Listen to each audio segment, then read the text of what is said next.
dia, prazer estar com você aqui mais uma vez, na nossa EBD aqui, para nós estudarmos a Palavra do Senhor.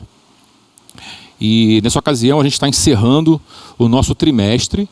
Nesse trimestre nós estudamos 3 dos 5 livros do Pentateuco, o livro de Levíticos, o livro de Números e o livro de Deuteronômio. E eu gostaria de fazer com os irmãos, antes de nós começarmos, gostaria de fazer uma oração. Eu gostaria que os irmãos, de onde os irmãos estiverem também, possam estar orando comigo nessa hora, tá bom? Vamos orar? Muito obrigado, Senhor, porque estamos diante de Ti mais uma vez, Senhor, com o objetivo de estudar a Tua Palavra. Eu venho te pedir para aquelas pessoas que estarão sendo alcançadas por esse vídeo, em qualquer momento, Senhor, em qualquer tempo, Senhor, que elas possam estar sendo atingidas pelo Seu Santo Espírito, Senhor. E que o Teu Santo Espírito possa estar promovendo, Senhor, mudança no coração dessas pessoas e nos nossos corações, Senhor. Muito obrigado, eu peço que o Senhor continue abençoando a nossa EBD, que tudo que for dito aqui, Senhor, possa ser de acordo com a Tua vontade. Abençoa-nos nessa manhã, te peço e agradeço, em nome de Jesus. Amém, Senhor. Então, como eu disse, nós estamos falando sobre o Pentateuco. Uma coisa importante também eu queria falar com os irmãos. Nesse trimestre nós falamos sobre esse Pentateuco, sobre esses 3 livros, e no canal da nossa igreja os irmãos fiquem à vontade para navegar, que nós temos uma série de estudos, vários estudos, de outros trimestres também, que com certeza vão estar agregando assim na vida espiritual dos irmãos, tá? E você está vendo agora aí, você está assistindo, possa se inscrever no nosso canal também, dar aquele joinha, tá bom? Para assim aumentar a relevância do nosso canal, principalmente aqui no YouTube, tá bom? Vamos lá então. Neste trimestre nós estamos estudando a revista Compromisso, e o tema escolhido pelo autor da revista é a chamada para a adoração, livro de Levítico, Números e Deuteronômio. Esses 3 livros. Então eu vou contar um breve resumo que eu acho importante, já que a gente está fazendo o fechamento do trimestre hoje. Eu queria fazer um apanhado geral e antes de começar a nossa lição. Bom, esses 3 livros, eles compõem o que nós chamamos de Pentateuco, e o que o povo hebreu, os judeus, costumam chamar de Torá, que traduzido quer dizer a lei, que são princípios que foram dados diretamente de Deus para o seu povo naquele contexto de formação do seu povo, tá? E o primeiro livro dessa Torá é chamado de livro do Gênesis. É o livro dos princípios, o livro dos começos. Tanto que ele começa com essa seguinte expressão: no princípio criou Deus os céus e a terra. Então, no livro do Gênesis, a gente vê a criação do universo, a criação dos mares, das águas, a separação dos continentes, da terra, das águas, né? A criação dos peixes, dos animais marinhos, dos animais terrestres, das florestas, das plantas, e num determinado momento também a criação do homem, a criação de Adão, e mais adiante a criação de Eva. O texto do Gênesis também narra a introdução do pecado no jardim através do Satanás, que é personificado através daquela serpente, que convence Adão e convence a Eva na prática do pecado. A gente vê o juízo de Deus, que é a expulsão, através da expulsão do casal inicial, né, do Jardim do Éden. E a partir daquele momento eles têm a sua vida aqui no planeta Terra, Adão tendo que trabalhar, Eva, e teve a questão também das dores do parto, né? A inimizade entre a mulher e a serpente, e também o livro do Êxodo, do Gênesis, continua aí tratando do primeiro homicídio, da morte de Caim, da morte de Abel, que foi morto pelo seu irmão Caim. E o texto fala também da multiplicação da raça humana, e com essa multiplicação da raça humana, a multiplicação assim do pecado na terra, e isso entristeceu muito o coração de Deus, a ponto de Deus enviar o dilúvio, né? E a gente vê assim detalhadamente esses episódios sendo narrados no livro do Gênesis. A gente vê a escolha de Noé, por ser um homem de um coração limpo. Noé construindo uma arca, essa embarcação que conseguiu salvá-lo junto com sua família e todos os animais da terra, uma amostra de cada animal. A gente vê isso narrado assim, milimetricamente, a construção dessa embarcação, ou seja, o próprio Deus se apresentando para Noé e dizendo o que deveria fazer. E mais à frente, um episódio que tem tudo a ver com o nosso trimestre e com a lição de hoje, que seria o surgimento de um personagem importantíssimo, considerado o primeiro hebreu, a aparição de Abraão. Então, Deus olha para a terra, enxerga Abraão e vê em Abraão um homem de fé, um homem de muita fé, e vários episódios transcorrem, né? E num determinado momento, Deus ele abençoa Abraão e diz a Abraão que por meio dele a terra seria abençoada, né? Ele seria pai de uma grande nação, e uma nação assim de pessoas incontáveis. E é usada até uma expressão que a sua descendência seria como as areias do mar, de tão grande que seria a sua descendência, tão numerosa, e a partir dele. Então, aí Deus muda o nome, até então não era Abraão, era Abrão, muda o nome para Abraão, e nós já estudamos em outros momentos a constituição da família de Abraão, que Abraão é casado com Sara, que é estéril, mas por uma intervenção divina, Sara consegue dar à luz a Isaac, que é o segundo patriarca, e Isaac, por sua vez, mais à frente, ele dá origem a Jacó, e esse nome é muito importante, Jacó. Jacó é um sinônimo para Israel. Então, quando a gente escuta falar povo de Israel, a gente está falando automaticamente o quê? Povo de Jacó. E o que está implícito nisso? Povo de Abraão. Então, quando a gente fala povo de Israel, até hoje a gente tem que entender que a gente está falando do povo, aquele povo prometido para Abraão, tá? Isso é muito importante. E seguindo o texto do Gênesis, a gente encontra um outro momento em que Jacó tem seus filhos, tal, e ele tem um filho que ele tem um carinho especial por esse filho. Esse filho é chamado José, e isso desperta assim uma revolta, um ciúme por parte dos seus irmãos, e faz com que esses irmãos elaborem um plano para inicialmente matar José, para acabar com o ciúme. Porém, um de seus irmãos se levanta e isso não acontece. Então eles têm uma ideia: ao invés de matar José, eles vendem José para uns mercadores que estavam passando. E, resumindo, José foi parar no Egito como um escravo. Só que, por intervenção divina, e a gente sabe que é Deus honrando a promessa que ele fez ao seu servo Abraão lá atrás, José, quando chega no Egito, ele prospera. Ele é um jovem temente a Deus, que guarda os princípios, né? E ele prospera ali no Egito, a ponto de ele se tornar a segunda pessoa mais importante do Egito. E num momento de crise na terra de seu pai, na terra de Jacó, Jacó envia os seus filhos até o Egito para que eles comprem mantimento, para que eles comprem alimento, porque na terra onde eles estavam, a terra não produzia mais nada, era uma crise no mundo, e no Egito havia alimento. Então eles pegaram o dinheiro dele, as riquezas, e foram até o Egito para comprar alimento.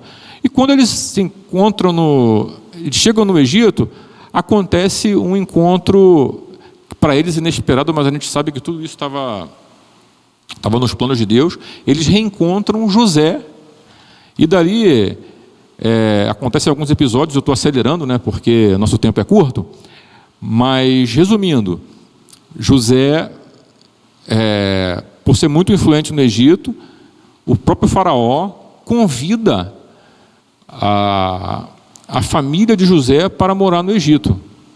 Então eles vão para o Egito como convidado. Então vem José, aí ele traz, José já estava, melhor dizendo, ele traz os seus irmãos, traz os seus pais, aí os sobrinhos, tal, e de modo que eles passam vários anos ali de maneira muito próspera no Egito, como convidados do faraó. Só que o que acontece? Acontece que passaram-se os anos, aquela população que inicialmente começou com Jacó, seus filhos, né, seus netos, que chegaram no Egito, aquela população que chegou no Egito, eles se multiplicam de maneira assim, muito grande, né, a ponto do tempo passar e um outro faraó, de uma outra dinastia, não conhecer mais essa história de José, e de modo que esse faraó, ele começou a temer pela segurança dos egípcios, porque, afinal de contas, aquele povo hebreu era um povo estrangeiro, né, convivendo com eles, e aqueles homens eram fortes, e isso despertou uma preocupação desse faraó, porque a qualquer momento esse povo poderia se insurgir, né? Então ele escravizou aquele povo hebreu. Então eles passaram de convidados a serem escravos dentro do Egito. E o tempo passou e ele teve uma estratégia. Qual foi a estratégia desse faraó? A estratégia dele foi a seguinte: todo bebê que nascesse menino, deveria ser sacrificado, porque na cabeça dele seria menos um guerreiro, um potencial guerreiro contra um levante, um possível levante dos hebreus contra os egípcios. Então assim ele procedeu. Só que uma mulher, uma hebreia, chamada Joquebede, estava grávida nessa época desse decreto, e ela teve um filho em segredo, e ela teve uma ideia, e a gente sabe que essa ideia já partiu da própria intervenção divina. Qual foi essa ideia? Ela fez um cesto, e preparou aquele cesto, e deixava aquele cesto no rio, justamente para que ele não ser descoberto e não ser sacrificado. Aí um dia a filha de Faraó, se banhando no rio, viu aquele volume e ficou encantada com o bebê, e disse que aquele bebê seria dela, e adotou aquele bebê. E quem era aquele bebê? Aquele bebê nada mais, nada menos era Moisés. Era Moisés, e de sorte que Moisés, um hebreu, que foi inicialmente escondido nas beiras do rio Nilo, passou a habitar dentro do palácio. Então ele passou a ter a mesma educação de Faraó, dos príncipes, foi tratado como alguém da realeza. Então ele teve formação intelectual, ele comeu da melhor comida, ele teve os melhores professores. Então Moisés, ele foi uma pessoa que, assim, teve uma vida marcada dentro do Egito, e sendo um hebreu. Isso é muito importante, tá? E um outro fator importante na criação de Moisés é que a sua própria mãe foi convidada, sem que a filha do faraó soubesse, né, para ser a sua ama. Então, na verdade, ela era sua mãe, mas ela cuidava de Moisés dentro do palácio do Egito. E o que isso acontecia? O que isso provocou? Provocou que Moisés, ao mesmo tempo que ele era criado, observando os ensinos egípcios, ele também era orientado com relação ao Deus de sua mãe, entendeu? A Jeová, a Yahvé. Então Moisés, ele foi uma pessoa especial, ele recebeu um tratamento especial. E se passaram 40 anos se passaram, e acontece que em um momento Moisés vê uma briga em que um egípcio estava batendo em um irmão hebreu.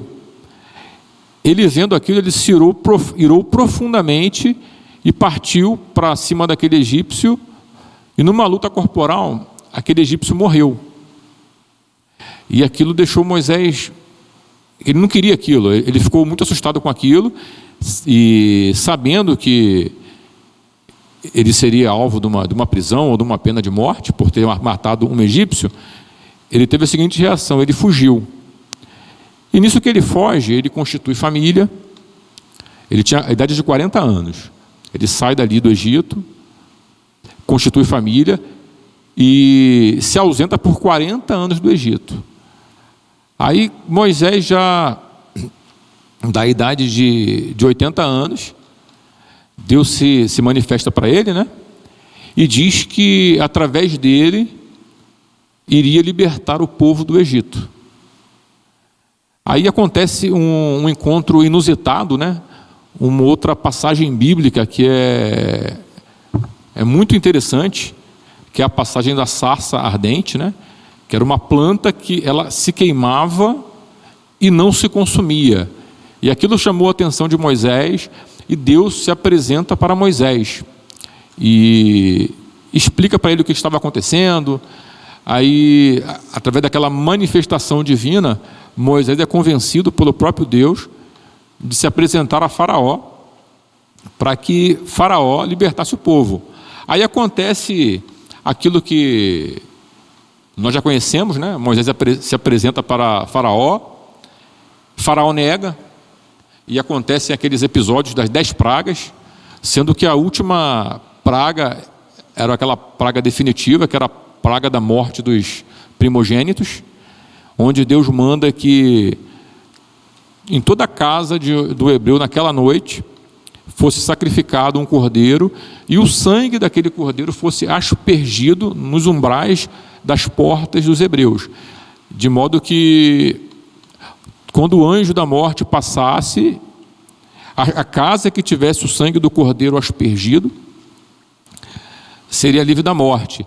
Isso já é uma alusão até para eventos futuros que aconteceriam.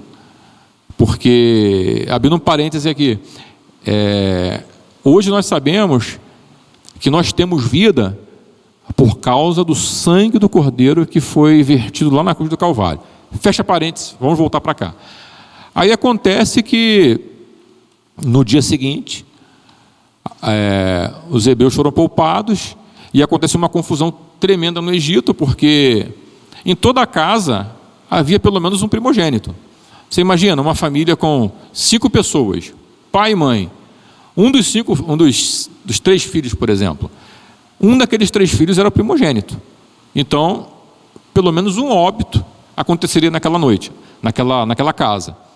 Aí imagina também se o pai e a mãe também fossem o primogênito daquela família. Então, aquela família de 5 pessoas, naquela noite, 3 pessoas morreriam.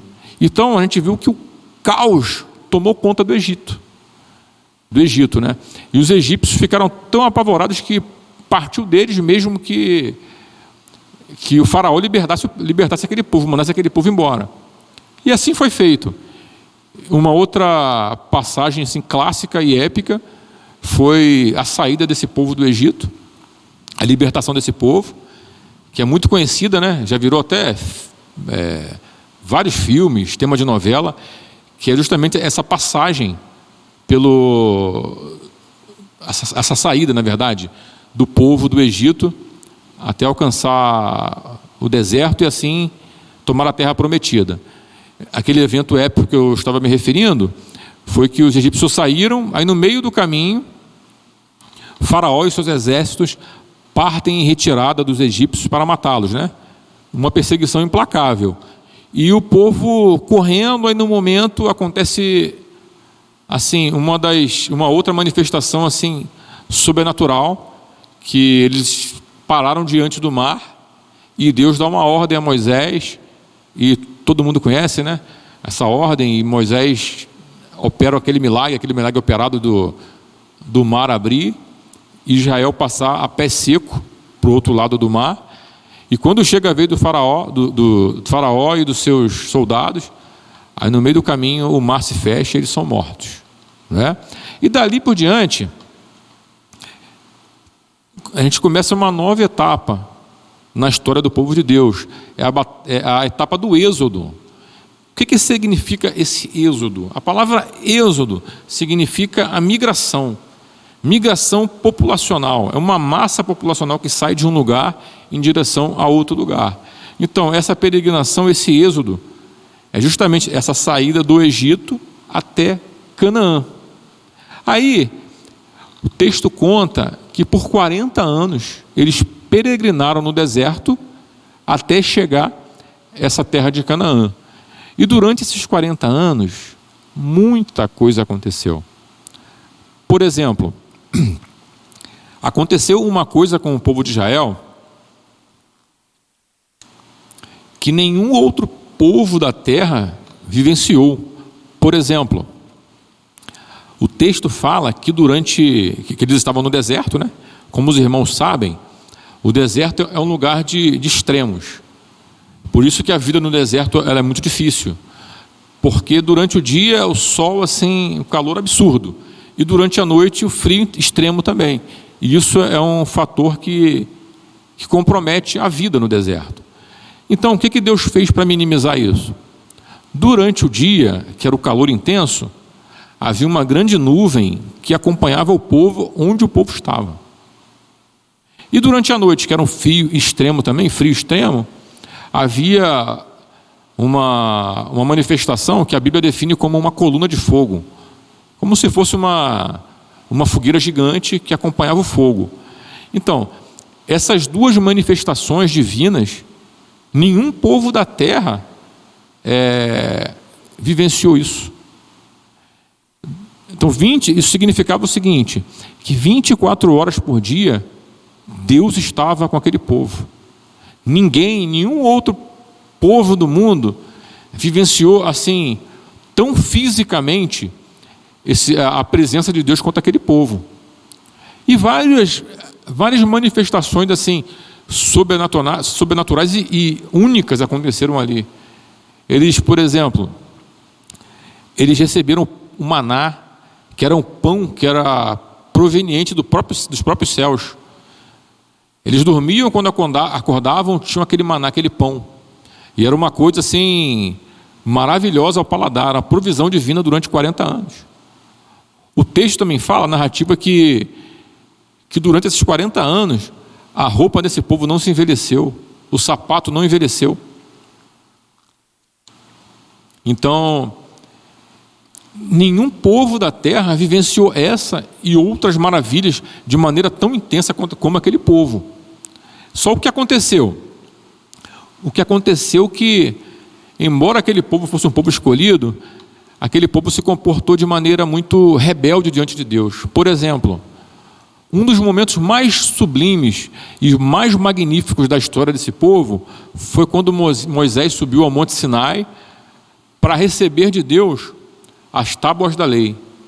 O texto fala que essas tábuas, essas pedras, eram esculpidas pelo dedo do próprio Deus.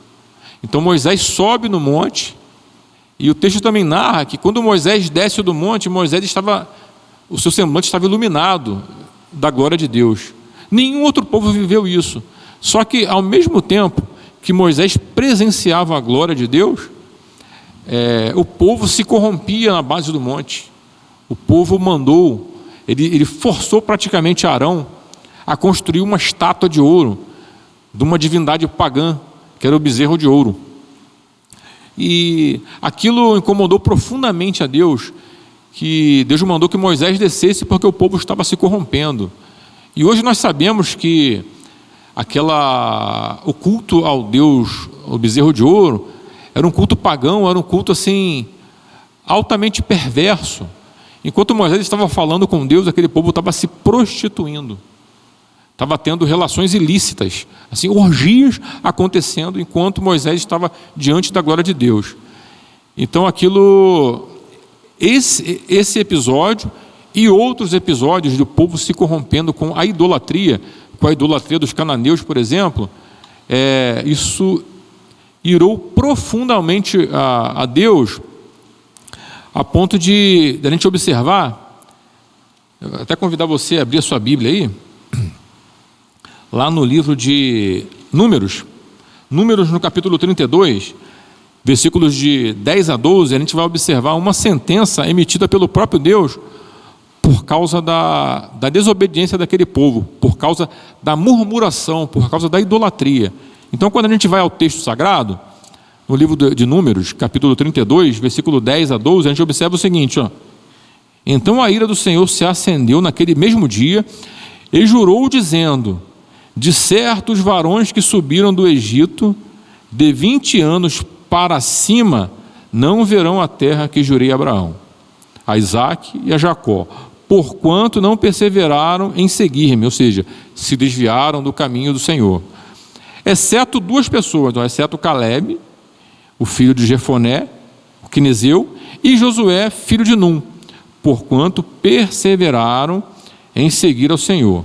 Então, eles ficaram 40 anos, o versículo 13, que é o próximo versículo, fala que eles ficaram 40 anos como errantes no deserto, até essa geração se renovar, porque eles murmuraram contra Deus. E um outro caso também, assim, marcante, foi o que aconteceu com Moisés. O texto também narra que, num determinado momento, o povo estava com sede, aí o povo começa a murmurar, e essa murmuração chega até Moisés. Só que Moisés já estava tão farto, tão cansado, a gente olha também o lado humano de Moisés, que ele desobedeceu a Deus. E de que maneira? Deus chega para Moisés e fala: Moisés, fala a rocha, e a rocha vai gerar água para o povo, vai nascer uma fonte. Moisés estava tão irado, tão cansado, que ele bate na rocha. Na mesma hora que ele bate na rocha, ele recebe uma sentença de Deus. Qual é a sentença, Moisés?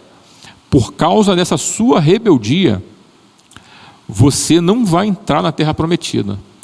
Você conduziu o povo lá do Egito, você guiou esse povo durante 40 anos no deserto, você chegou aqui nos limites da terra, você vai ver a terra, você vai enviar os espias à terra, você vai, eu vou escolher o teu sucessor, mas você não vai pisar nessa terra. Então, às vezes a gente pode imaginar que, na nossa pequenez, né, que a gente tem uma vida santa, tal, mas Moisés era um homem especial, e ele recebeu essa sentença de não entrar na terra prometida por causa dessa rebeldia que para nós pode ser até uma coisa pequena, né? Mas não. Ele se levantou contra Deus por causa daquele ato. Então, aí assim, a gente termina praticamente a narrativa do livro do Êxodo. Aí, terminando o livro do Êxodo, nós entramos nos livros de Números, Levíticos, né, e Deuteronômios, que são os objetos de estudo desse trimestre. Então eu convido a você que tem a sua revista aí, a abrir na página 8, que a gente vai ler um resumo muito breve do que seria o livro de Levíticos, do que ele narra, né? Levítico, o livro de Números e o livro de Deuteronômio, tá? Vamos ver então? Então, na página 8, a gente observa o seguinte: Levítico é quase sempre visto apenas como um manual de leis cerimoniais. Por quê? Porque lá no livro de Levíticos, a gente tem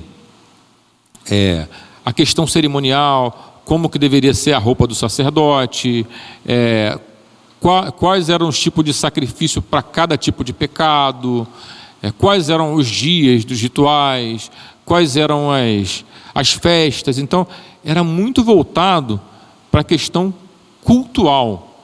E a palavra Levítico tem a ver com Levi, entendeu? Que Levi era a família de Levi eram responsáveis por todos os assuntos concernentes ao culto. E a gente sabe que naquela época a presença de Deus era simbolizada ficava no tabernáculo, através ali da Arca da Aliança, né? Que continha ali aqueles objetos que eram sagrados. Então a presença de Deus estava materializada, vamos dizer assim, através do tabernáculo. Então o povo todo vivia em função desse tabernáculo, em função da presença de Deus. Na concepção deles da época, Deus habitava o tabernáculo. Então toda a rotina do povo de Jacó, do povo de Israel, era em função do templo. Tá? Então, o livro de Levítico, ele narra isso. Ele narra esses procedimentos que deveriam ser adotados. Só que não era simplesmente isso. E o texto diz mais à frente aqui na revista, ó, que o Levítico também nos apresenta o que Deus quer do seu povo, isto é, que toda a vida deve ser santa, como o Eterno é santo. Então, o livro de Levítico fala sobre santidade. Ele fala, por exemplo, que o sacerdote ele deveria se purificar, o sumo sacerdote, durante um ano, para que nesse um ano ele entrasse até o Santo dos Santos para pedir perdão pelo pecado do povo. E se durante esse um ano ele estivesse em pecado, a presença de Deus o fulminaria naquela hora. Ele poderia morrer, ser fulminado ali por causa do pecado dele. Então o texto de Levítico fala a respeito da purificação, dessa questão da consciência, que nós, como povo de Deus, e nós também hoje, devemos ter com relação à santidade. Porque, aproveitando esse gancho, e fazendo um paralelo com o comportamento do povo e o nosso comportamento hoje, Deus hoje ainda requer a santidade do seu povo. As coisas de Deus não devem ser feitas de qualquer maneira. Nós temos responsabilidade com as coisas do culto. Por exemplo, os irmãos já observaram que no momento de uma oração, no final de uma oração, a gente fala uma frase. A gente faz aquela oração, né, em nome pode ser uma oração de agradecimento, uma oração de ação de graças, né, por alguém que está doente, por um enfermo, mas no final de uma oração, a gente sempre diz aquela frase: em nome de Jesus, amém. O que quer dizer isso? Quer dizer que nós estamos diante de Deus ali, por intermédio de Cristo, através do sangue de Cristo. Então isso requer de nós uma reverência. Quando nós estamos orando, nós estamos nos dirigindo a Deus diretamente. O apóstolo Pedro, numa de suas cartas, ele diz que hoje nós somos nação santa e sacerdócio real. Então aquilo que o sacerdote fazia durante um ano, que demorava um ano de se purificar, hoje é responsabilidade nossa. Nós também temos esse sacerdócio hoje. Então nós temos que nos apresentar diante de Deus de maneira pura e de maneira santa. O seguinte livro é o livro de Números. A gente pode ler aqui no finalzinho da página 8, diz o seguinte: em seguida chegamos ao livro de Números, um livro sobre a comunidade, onde o censo expande o sentido técnico da palavra, para não dizer que à medida que o povo de Israel cresce também uma turba, uma multidão. Números cumpre o papel de fornecer informações de um censo, que nos ajuda a entender o seu tamanho, mas que também registra muitos incidentes e confusões empreendidas pelo crescimento do povo. Números apresenta um âmbito maior da centralidade, trazendo o esboço da organização do acampamento no deserto de um povo que já é salvo, mas que não sabe viver e caminhar com Deus e muito menos com o próximo. Então olha só, meus irmãos, a gente às vezes romantiza muito, né, a história. Que o povo foi liberto, que andou no deserto. Meus irmãos, vamos imaginar assim: hoje nós temos a nossa privacidade, nós temos as nossas casas, moramos em nossos apartamentos, e você imagina um povo vivendo no deserto. Quando a gente fala de deserto, uma coisa que não tem no deserto em abundância, não tem no deserto: água, né? Então aquele povo não tinha sua terra. Então aquilo poderia gerar, com certeza, uma série de confusão, pessoas amontoadas. Então o livro do Números também narra essa necessidade de ordem. Então a gente vê a questão dos limites, até onde uma pessoa pode fazer aquilo, o que ela deve, o que ela não deve fazer com relação às suas posses, com relação ao seu próximo, com relação ao gado do seu vizinho, como é que deveria se proceder. Então, esse é um dos assuntos principais do livro de Números. E hoje nós estamos encerrando o nosso trimestre falando sobre as últimas passagens do livro de Deuteronômio. Deuteronômio, na sua essência, a palavra Deuteronômio significa a repetição da lei. Como assim, repetição da lei? O livro consiste, como eu disse para os irmãos, nós abrimos lá a Bíblia no livro de Números 32, fala que a geração que vai entrar na terra não é a geração que saiu do Egito. Quem tinha mais de 20 anos não vai entrar.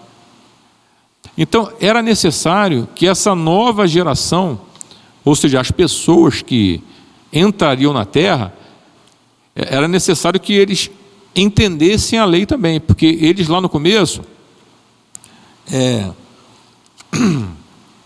eles não acompanharam assim de perto, né, como os pais viveram, né, aquela manifestação de Deus entregando para a lei para Moisés. Então, eram os filhos dessa geração. Então, a lei precisou ser recontada para eles. Então, o livro de Deuteronômio, em essência, é a leitura da lei para esses jovens, para essa massa populacional que vai ocupar a terra prometida. E mais especificamente, nos últimos capítulos, que são o alvo da nossa lição de hoje, nós estamos hoje na lição 13, a lição 13 fala sobre, o título da lição é Adoradores Obedientes a Deus. No começo da lição, o autor diz o seguinte, que ele referindo que o povo já tinha passado conhecido a história de Israel, já tinha passado 40 anos no Egito e ia habitar a terra prometida. Então ele fala o seguinte, o que já não cabe, o que já não pertence a esse povo? Ó, ao chegarmos a esse ponto dos nossos estudos do Pentateuco, podemos declarar algumas coisas, como as que já não pertencem mais.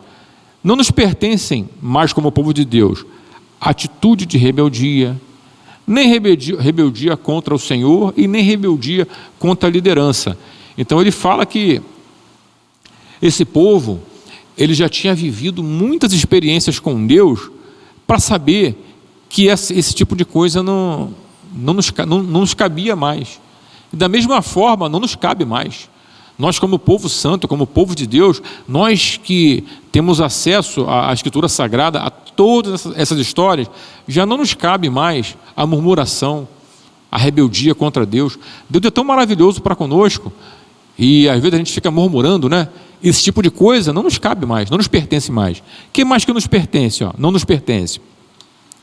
Não nos pertence a prática de murmuração, nem ao estado quanto mais de descontentamento com o que nós temos agora, piorados com a lembrança de certos benefícios aparentes do passado, ainda que sob o jugo da servidão do pecado. Meus irmãos, já não nos cabe mais ter saudade do pecado, saudade do passado. A gente vê alguns irmãos falando algumas frases, naquele tempo que era bom. Da mesma forma que os hebreus se referiam ao Egito. Moisés, você nos tirou do Egito, lá nós éramos escravos, mas nós tínhamos pão, mas nós éramos escravos. Então já não nos cabe mais como povo de Deus dizer isso, eu era feliz, eu fazia aquilo, eu era um libertino. Não, hoje você é um filho de Deus, você é um santo. Então já não cabe mais para você sentir saudade da lama. Entendeu? É isso que o autor está dizendo. O que mais? Não nos pertence mais também a adoração contaminada pelos ritos mundanos marcados pelo sensualismo e pela superficialidade. Meus irmãos, o apóstolo Paulo, no momento ele se dirige à igreja de Corinto, que ele fala o seguinte: eu queria falar com vocês como quem fala a mestres, né? A pessoas conhecedoras, mas eu tenho que tratar vocês como meninos na fé, como neófitos, porque vocês ainda já têm o tempo para ser mestre, mas tem que ser tratado como bebês, tomando leite, leitinho, papinha, porque vocês não se aprofundam na palavra de Deus. Então, meus irmãos, o nosso culto, ele não pode ser contaminado, com cultos pagãos. Muitos de nós hoje na igreja viemos de outros arraiais, de outras realidades. A igreja ela é um local onde nós temos ex-idólatras, ex-ateus, pessoas que tinham uma vida torta. Então, agora não é mais esse momento. Então, nosso culto agora é outro, nosso Deus é outro. Então, a nossa postura tem que ser outra. Já não nos cabe mais trazer coisas de fora para dentro da nossa igreja, coisas que comprometam a nossa adoração. Tem uma das lições que nós presenciamos lá no começo, que era a questão do fogo estranho, que 2 filhos de Arão trouxeram fogo estranho, trouxeram coisas estranhas ao culto, para dentro do culto, e foram fulminados. Então, isso serve para nós hoje. A nossa adoração, ela deve ser cristocêntrica, centrada na palavra de Deus. O que nós temos escutado hoje? Coisas que nos apavoram. Nós temos visto lideranças dentro das nossas igrejas dizendo, por exemplo, que a Bíblia tem que ser atualizada, que a palavra de Deus que por causa de 2 ou 3 textos na Bíblia, pessoas estão sendo lançadas no inferno. Então a gente tem visto pastores que foram usados por Deus num passado recente, dizendo que a palavra de Deus ela precisa ser modificada. Isso é um absurdo. Então os nossos cultos não podem ser contaminados. A nossa fé tem que ser genuína. Ou você serve a Deus, ou você não serve. A gente observa aqui mesmo, no livro de Deuteronômio, lá no finalzinho,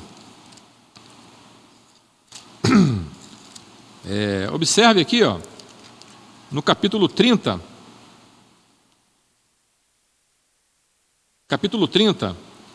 Deuteronômio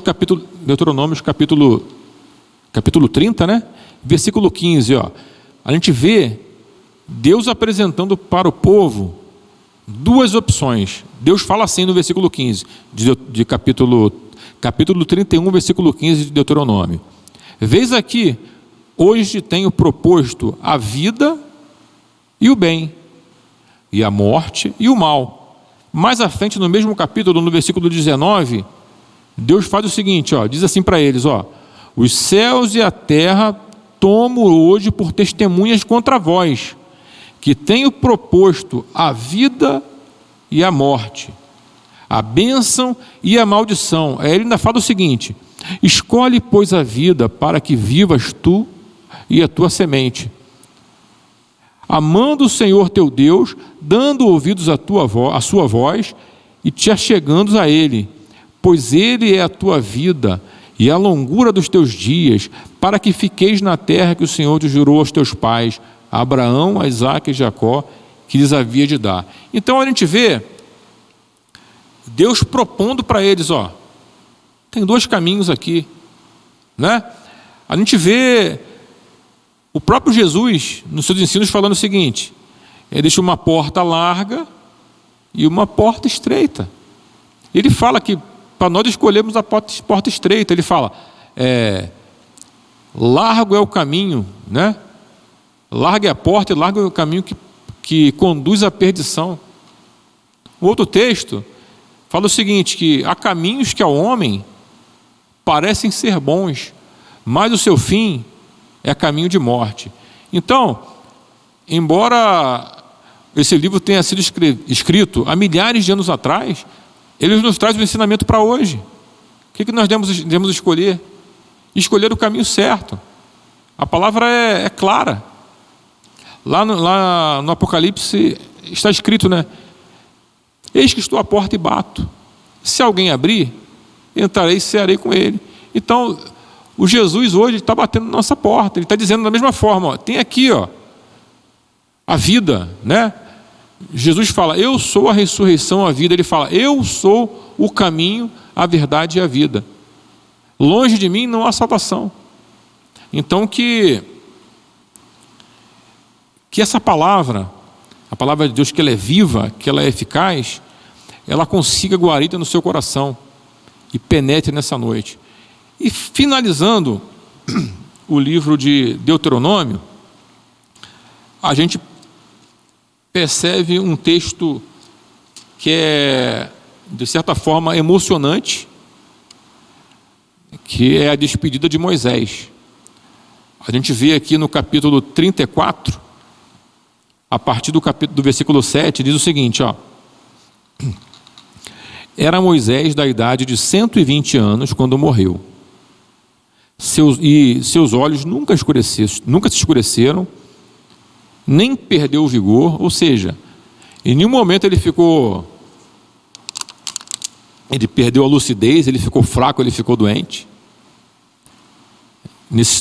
mesmo com 120 anos. E os filhos de Israel prantearam a morte 30 dias, a sua morte, a morte de Moisés, nas campinas de Moabe. E os dias de pranto, de luto de Moisés se cumpriram, e Josué, filho de Num, foi cheio do espírito de sabedoria, porquanto Moisés tinha posto sobre ele as suas mãos. E assim os filhos de Israel lhe deram ouvido e fizeram como o Senhor ordenara a Moisés. E um texto muito interessante também, eu queria voltar um pouquinho, né? No capítulo 34, no versículo 1, antes desse desfecho, Deus manda Moisés subir ao monte e acontece a despedida, ó. Vamos ler todo o capítulo 34, né? Estamos acabando já, ó. Então Moisés subiu nas campinas de Moabe, ao monte Nebo, ou Nebo, né? Ao cume de Pisga, que está de frente a Jericó. E o Senhor mostrou-lhe toda a terra, desde Gileade até Dan, e todo Naftali, e a terra de Efraim, e Manassés, e toda a terra de Judá, até o mar último, e o sul, e a campina do vale de Jericó, a cidade das palmeiras de Zoar. E disse o Senhor: esta é a terra que eu jurei a Abraão, a Isaque e Jacó, dizendo, né? A tua semente a darei. Mostro, né, para você, né? Para veres com os teus olhos, porém lá não passarás. E assim morreu Moisés, servo do Senhor, na terra de Moabe, conforme havia dito o Senhor. E uma observação, assim, importantíssima, a partir do versículo 10, a respeito da vida de Moisés. E nunca mais se levantou em Israel profeta algum como Moisés, a quem o Senhor falou, a quem o Senhor conhecera cara a cara, nem semelhante em todos os sinais e maravilhas que o Senhor enviou para fazer na terra do Egito a Faraó, e a todos os seus servos e a toda a sua terra, e em toda a sua mão, em toda a mão forte e em todo o espanto grande que obrou Moisés aos olhos de todo Israel. Então a gente vê uma menção dizendo que da importância desse homem chamado Moisés para o povo hebreu. Então ele foi um libertador, ele foi um profeta, ele também exerceu o ofício sacerdotal, porque qual era a função do sacerdote? O sacerdote, ele era aquele que levava os pedidos do povo a Deus. Então ele intercedeu pelo povo. E da mesma forma ele também exerceu o ofício de profeta, porque o profeta fazia o contrário, né? Ele transmitia ao povo as orientações de Deus. Então ele foi profeta. Ele foi um legislador, porque através das suas cartas, através do seu texto, melhor dizendo, ele escreveu a lei para o povo, a lei a respeito do casamento, tinha a lei a respeito de propriedade, tinha a lei a respeito dos deveres e direitos de cada cidadão, certo? E E aqui nós encerramos esse trimestre. E eu espero em Deus que a sua palavra encontre guarita no seu coração, no nosso coração, e que Ele possa estar abençoando a sua vida também. Amém? Que Deus possa estar abençoando a vida dos irmãos nessa noite e que nós possamos reter aquilo de importante, principalmente no quesito da adoração, com relação à santidade e com relação ao nosso comportamento diante de Deus. Que Deus possa estar abençoando a sua vida nessa manhã.